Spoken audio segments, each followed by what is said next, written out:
Hey guys, Dave here from Nerdarchy. For nerds, by nerds, hang out with the full contingent today. I'm Ryan. I'm Ted. I'm Nate. And today we're going to be reviewing The Witch Hunter, based off of the Witcher game and the last Witch Hunter movie. Yes. With Vin Diesel. / video games and such and such, yeah. Yeah. Alright guys, before we get into The Witch Hunter and our review on this, I just want to remind you guys, down in the description below, you can check out Nerdarchy newsletter. And we're gonna give you all kinds of cool stuff in there, information how to game with Nerdarchy. Go down there, click it, put your information in, jump on the Nerdarchy, the newsletter bandwagon. Witcher game. It's put out by Critical Role, as done on Geek and Sundry, and written by Matthew Mercer, who's also the GM on Critical Role. And they actually had Vin Diesel in on a session to play as the last Witch Hunter, and as the character that he played in the movie, so it's super meta. Yeah, right. Well, maybe not. I don't think it's super meta. He's just really playing. He's just revising a role that he's already played. Yeah. In film, he's doing epic level role playing. Like he's actually getting paid. So millions of dollars. It's like they condensed down the session to edit it down to 30 minutes. It's good. It's entertaining. I'll put a link to it somewheres. But in the meantime, we're just going to review the Witch Hunter class on the merit of the class itself. I mean, I have not yet seen the movie. As of the point of us filming this, it has just dropped 2 days ago. Right. And we were at a convention all day yesterday. We were at a convention all day yesterday. I don't know if that's relevant, but we were. I also haven't played the video game, and I don't think any of you guys have either. No. So all we can do is review it on the basis of the class itself and its playability and its game balance and how we like it. Right. So it is a free download, and it is something that is a full class. It's not an add-on or new archetype for another thing, and it's a good solid number of pages here. So it's definitely a worthwhile read, and for the most part, I think it really balances well with the other classes. Full 20 levels. Yeah, full 20 levels. None of this. Actually, this download is actually better than the Unearthed Arcanas. Some of the Unearthed Arcanas that we've gotten.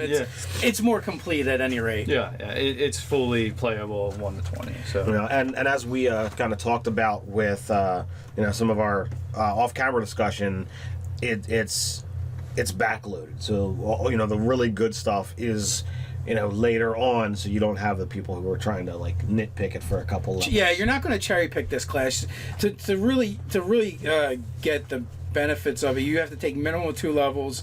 It gets better from 3 to 7. And really, the first 2 levels are pretty meh. You have to be invested in wanting to do this, because a lot of the abilities kind of stack on having more class levels in it. So it really encourages, probably a mono class thing happening. You're not going to just dip into this for 4 levels, because they're not going to be a great 4 levels for you. So Matthew did a really excellent job in that regards.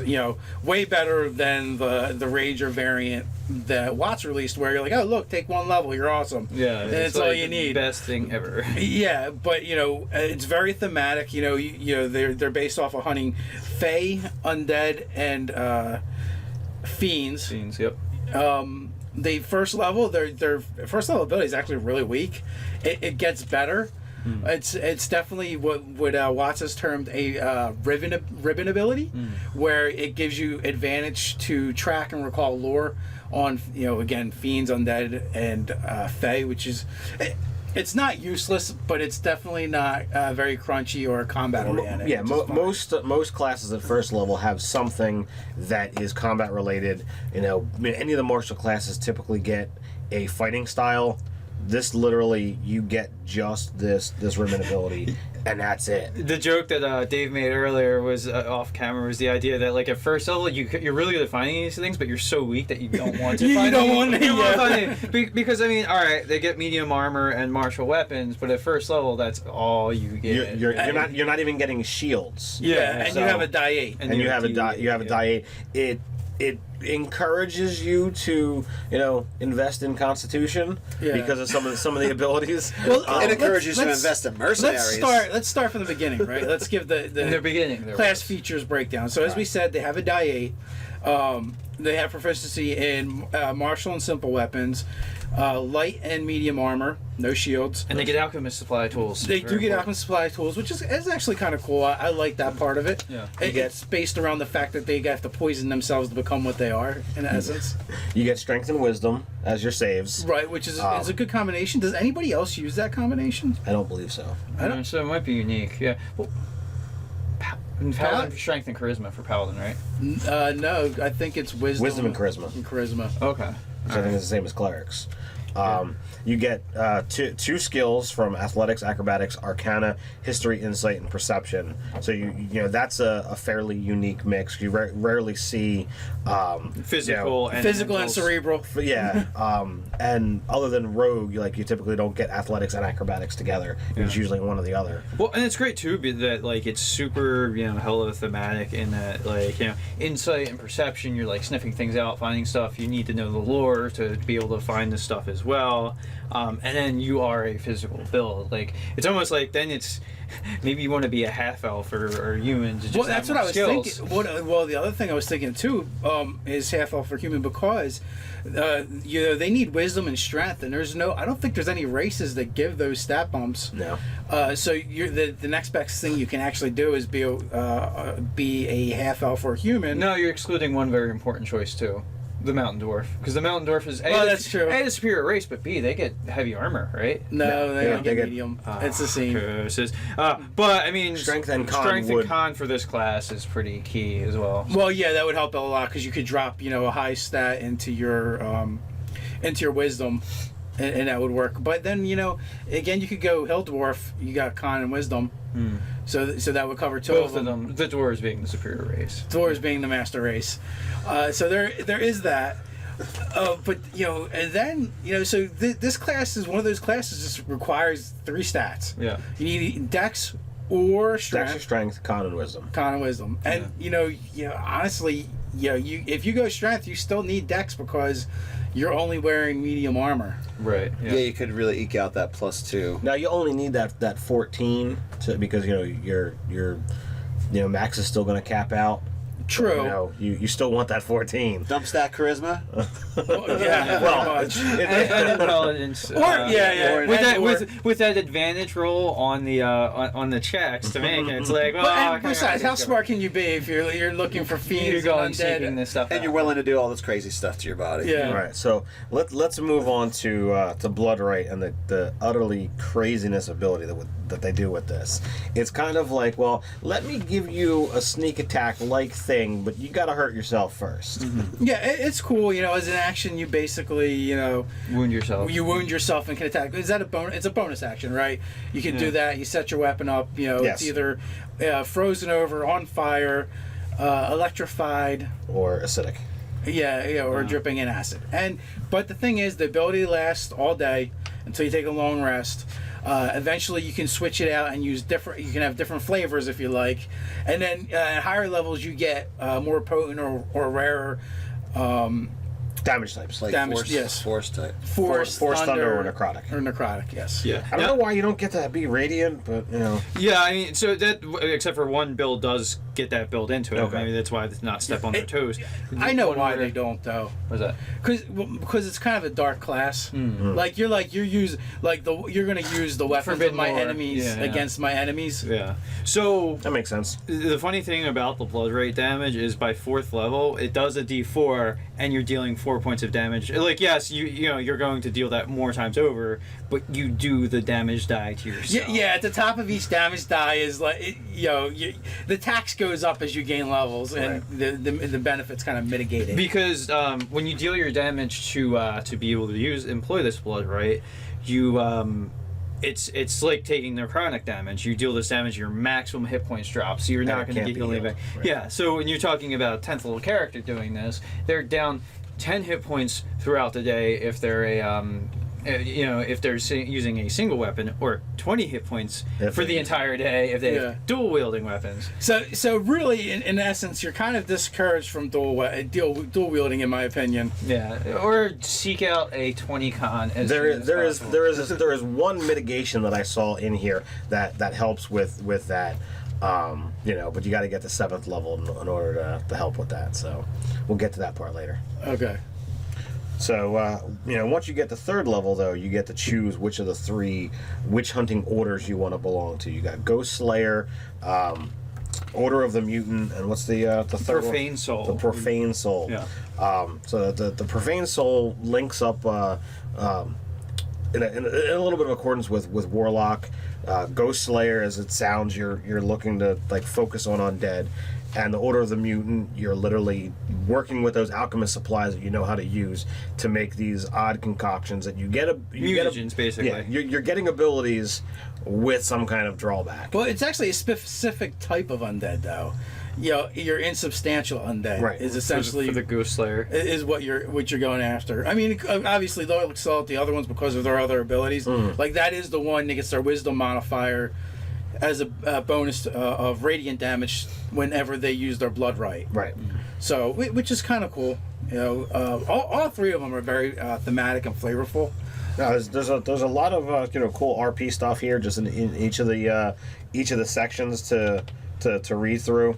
So I mean, even if it's not something that you want to allow as a player class, but you want to have your world built with these things, it's really cool to add in, and then maybe eventually after it's been teased enough and you figured out that you like them, allow your players to do it. Of the 3 archetypes, I can go with Ghostwalker as a DM without even flinching. Ghost Slayer, yeah. Ghost Slayer. Or Ghost Slayer. Ghostwalker is something completely different. That was a campaign setting. Yes. Yeah, Ghostwalk, yeah. But the other 2, raises some questions from the DMing side for me.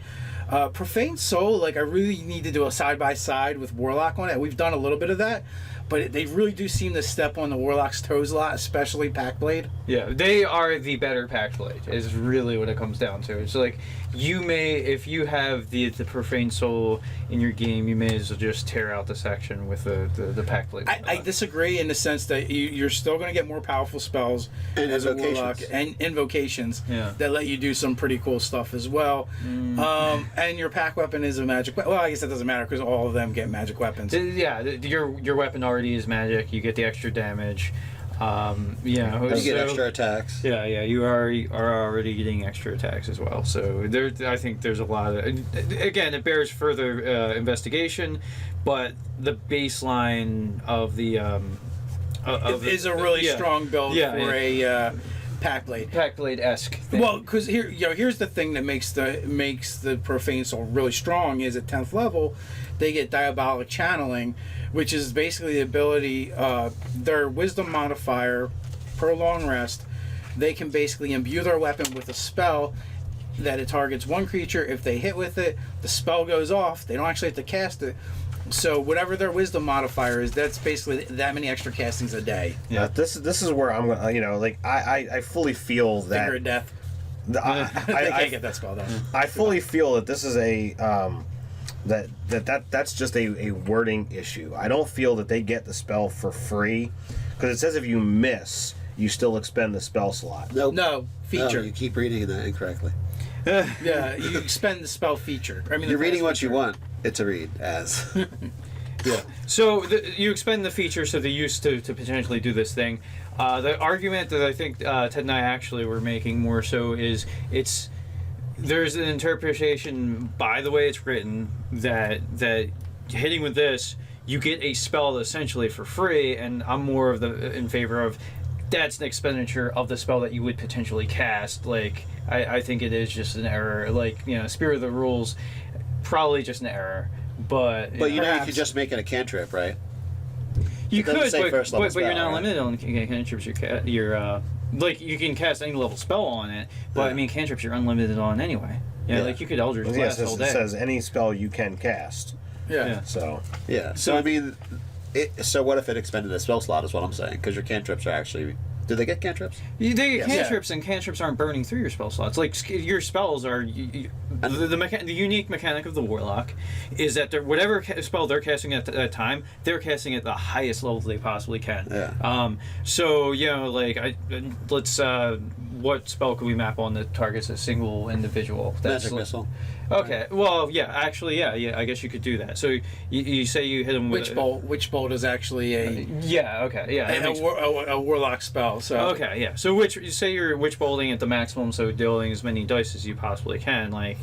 You know, getting what, like 5? If you say you have a 20 stat in the thing, like, because you can, if this thing is so good, you're going to want to have to maximize the impact of that. Well, you also have like 3 others. Oh, you have other stats that are important, but if you were to make that your most important thing, because the Profane Soul is the most casty of them, Yeah. Yeah, you're gonna going to want wisdom. You're going to want wisdom to be your thing. So yeah, say you have a 20 stat in it, so you know that's. I want to play 5, one and witch bolt people with a great sword now. Yeah, exactly. But like, so 5 free castings of 5th level witch bolts. That's pretty substantial. Oh yeah. You know, that's problematically substantial, I think. So. Well, you couldn't do 5th level. They only get up to 4th level. Oh, 4th. Okay, 4th. Yeah, and so, but again, that's your resource allocation. So, I mean, depending, again, you need to have that 20. That's going to require a lot of stat bumps, most likely. You know, at least minimum of 2. Yeah. And, you know, if you were able to start with a 16. You know, so you're going to eat it somewhere else. Well, you don't get this ability till 10th level, so you could use your 4th and your 8th on wisdom if that's something that you were really trying to pump through. And I'm not even saying that Witch Bolt would be the spell that you would do it with, because I'm sure if we look through the Warlock's the spell selection. 4d12 sounds pretty sweet. And Yeah. then d12 for every round you concentrate. But what if you have something that like incapacitates, like a whole person or something like that? That would be better. Now, like, all right, I did a fair amount of damage, and then also everyone else gets like attacks with advantage So against this thing. my argument there would be the fact that you, as a at 10th level, you're getting 2 attacks a round. And if you had bumped those points into strength or dexterity, every time you hit, you do additional damage. All day long. No, because Every round. because this says like you're using this ability as an action. So you couldn't say, well, I'm going to make an attack action and get 2 attacks around and use this ability. That's my point, yeah. It's one. Yeah, it's one. It's one or the other. No, he's talking about the trade-off of power. So also strength per day. or dex. What do the other 2 get at 10th? You know, like what are their abilities at 10th? Well, you know, you'd have to. You also have to compare like to all classes at 10th level throughout. You know, the PHB. And more specifically, the casting of the Warlock. With Ghost Slayer, your rune binding ignores the immunity to the restrained condition. Yeah. So the other 2 are kind of weak at 10th, but overall they've got other things going on. So it's not like. And you're getting mutagens with. Yeah, it's not as formula. The class isn't, because it's so varied. It's not as formulaic as some of the other classes. Well, 5th edition's not very formulaic in a lot of ways. It's more art than science, oftentimes. Yeah. Well, you know, like it doesn't deal in game balance the way. Well, I mean, like combat, like that is a high combat ability. It is. Yeah. While at 10th, this guy's getting immunity to poison. Well, I mean, so the thing. Kind of a combat. You know, it's good if you're fighting things that poison you, but otherwise it's completely useless. The thing that I've observed about the sort of class building logic, a lot of times what happens is sometimes you'll get an earlier, better ability, and then so this way later on, say 6th level or whatever, your ability is significantly weaker because earlier on in the logic of building this class, say if you were given something really good at level 2 or 4, then the thing that you're going to get at 6 tends to be weaker, or prior to what you've gotten was weaker, then that 6th level ability is substantial. Yeah. So there's like a checks and balance. What I'm saying is this is their I think this is one of their major power abilities. Oh yeah. Of this archetype for the class. So. It absolutely is. Yeah. I mean that's what makes it so cool for one. Well, you know what, Matthew Mercer, if you're out there and watching this, if you could please clarify that, that'd be great. Yeah, there you go. You know what? It's worth just sending an email. Hey, what was your intention? You know, tweet at him or something. Yeah.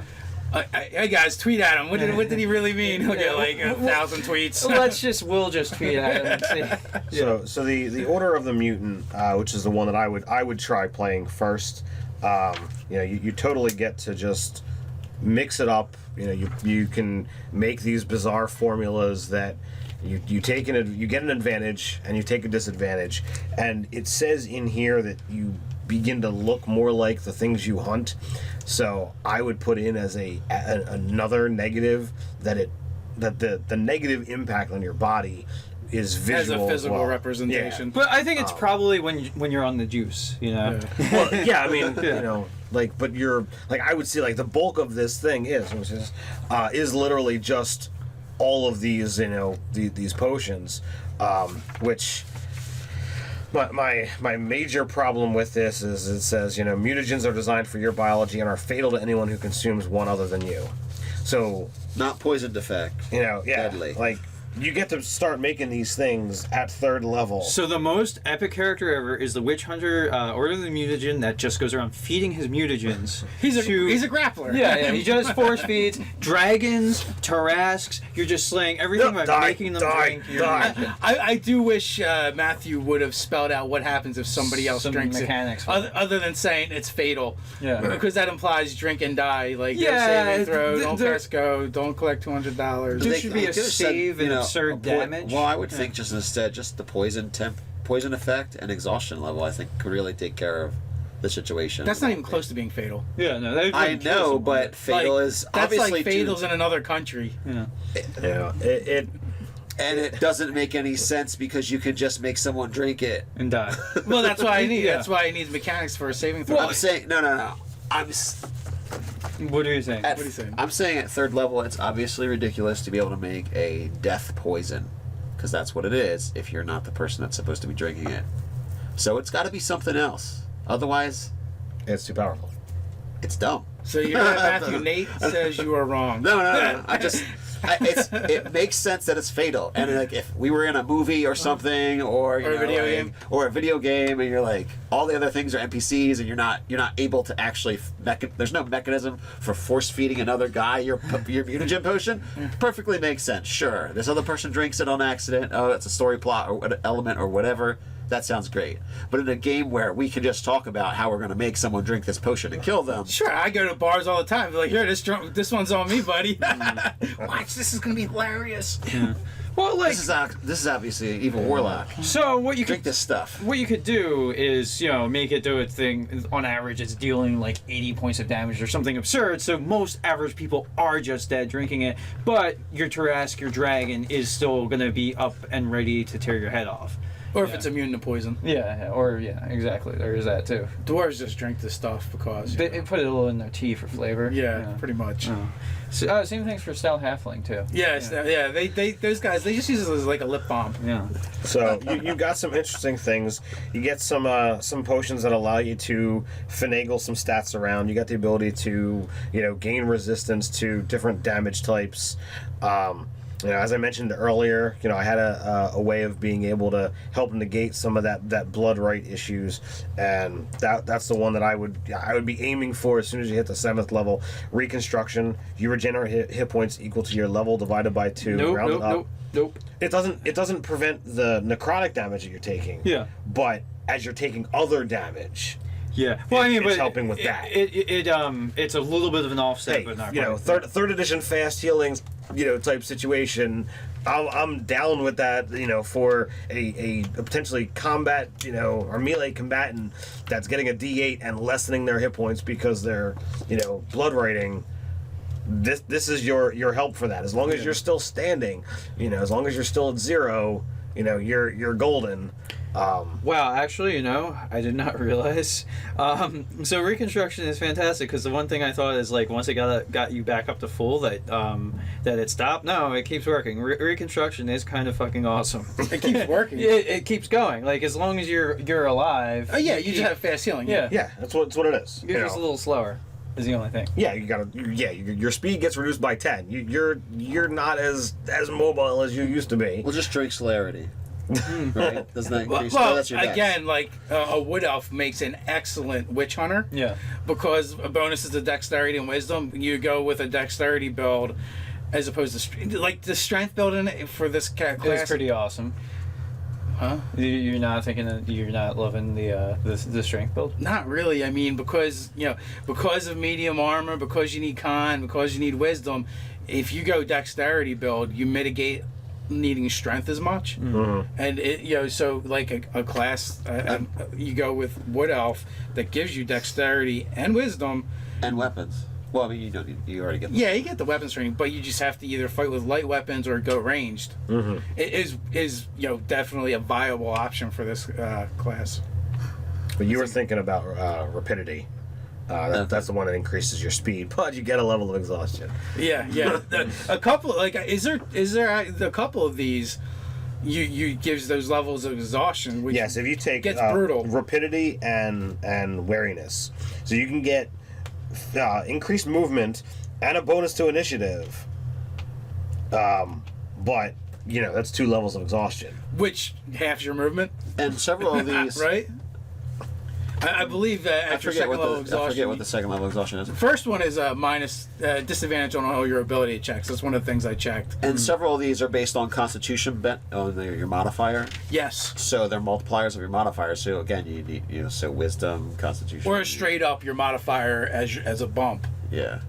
So yeah, again, and it says in the quick build too, in the Order of the Mutant, you definitely want a high con. Yeah. That's what I mean. Like, I think a strength build for any of these is brutal. It's one more stat you need pretty much. So yeah, you wouldn't want to. I would go Dex, Con, and Wisdom. The monk build. Yeah. Now that that's if you're min-maxing it. There is definitely a part of me that wants to use a greatsword with one of these guys. Yeah, great sorting witch bolts through people would be pretty hot. Yeah. I mean, or you Yeah. could go a little more average spread on stats and like get yourself to the point where you have maybe say a 14 in strength, a 14 in dex. Yeah, I don't know. 14s would be a nice, well-rounded character. And maybe you get a little better on con or wisdom depending on what build you're gonna do. Well, that wisdom is so important because a lot of your abilities, like extra uses per day. Yeah. Like Well, every point. it depends upon what which archetype you go with. Yeah, that's super important. If you go with the profane soul, wisdom should be your target. But if you're looking for the Order of the Mutant, like con should be your highest.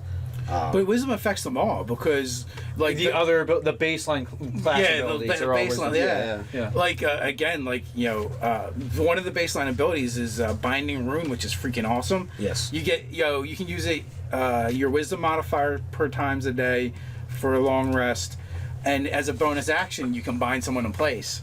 And the range I think the save, so the save is going to be wisdom based too. So it actually working is contingent on having a decent wisdom. And the range is decent. So it's 20-foot. Yeah, it's not bad. As a bonus, yeah. Yeah, but the So you get a sixth level, 25 feet away. The enemy gets to choose whether they're going to make a strength or dex save to get out of it. You can only have one rune binding active at a time, but it doesn't give a duration. No, as long as they keep failing their save. So as long as they keep failing their save, they're stuck. But they get a save at the end of every one of their turns, and anytime they take damage. Yes. So you can just hold them there, and as long as your party's not trying to wail on them, it's a good thing to like sort of control the battlefield. You stick this guy to the spot, deal with everything else, and then gang up on him. yes, absolutely. Well, and when you look at that ability, bonus X use at 25 feet. Oath of the Ancients, Channel Divinity, I believe has a similar power. But it's an action to do it, isn't it? Well, I believe it's an action, but even if it's not, the range is like 10 foot. Like you got to be right next to them to actually use it on them. So I like it as flavor. I want to say all in all, this is a pretty well done class. It's fun and it gives you some interesting choices because like we were saying about the distribution of stats, like depending on what you're doing, there's very distinct ways you want to go and budget your stat allocation. Like I said, there's only 2 areas that I would look at a little deeper as a GM, and it's the Profane Soul compared to the Warlock to see like how much you're really stepping on their toes. And if you're not really that worried about balance, and I don't really usually worry that much, I'd probably just say go with it. And then the other thing is the mutagens are really wonky where they give their disadvantages. Like it some almost of them, doesn't make sense. Some of them you're just like, why? They're head scratchers. Where's the thematic? Necrotic and ability? psychic. Yeah. As your I would love to see Matthew's design notes, like when he did the class or whatever.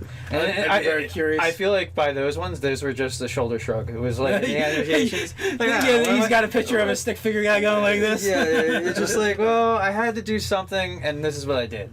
Yeah. That could very well be the case. But with all that being said, Matthew, if you happen to watch this video, I want to say excellent job. I enjoyed it. It's a fun class. I'm sure there's plenty of people howling about how OP it is.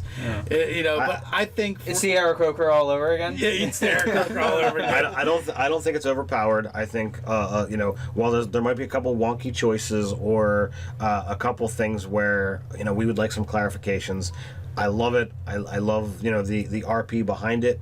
I love that it's. We all have to go watch the movie now. Yeah. And then we can scream out what ability he's using. Yeah, exactly. Or yell, that's totally bullshit. He can't do that. We know the class. That's OP. Fucking cheating. Overall, I really like you can tell a lot of effort went into it with the choices and the power set. So. Yeah. And it's a wide scope. It's a wide range for the three archetypes that you get a choice of. So yeah, I would be hard pressed to pick the one I would want to play. I mean, they're all pretty thematic and cool.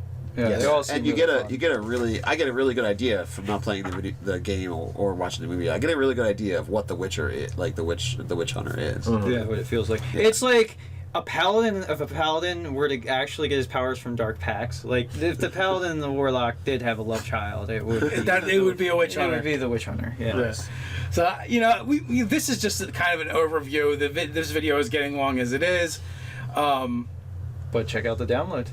Check out the video watching Vin Diesel playing D&D, which is awesome. All right, hey guys, let us know what you think about the Witch Hunter.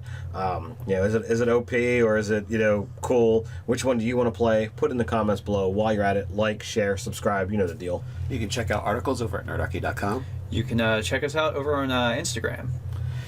You can hang out at Facebook. Funny memes. So until next time, stay nerdy. Yep. So with that, until next time, stay nerdy.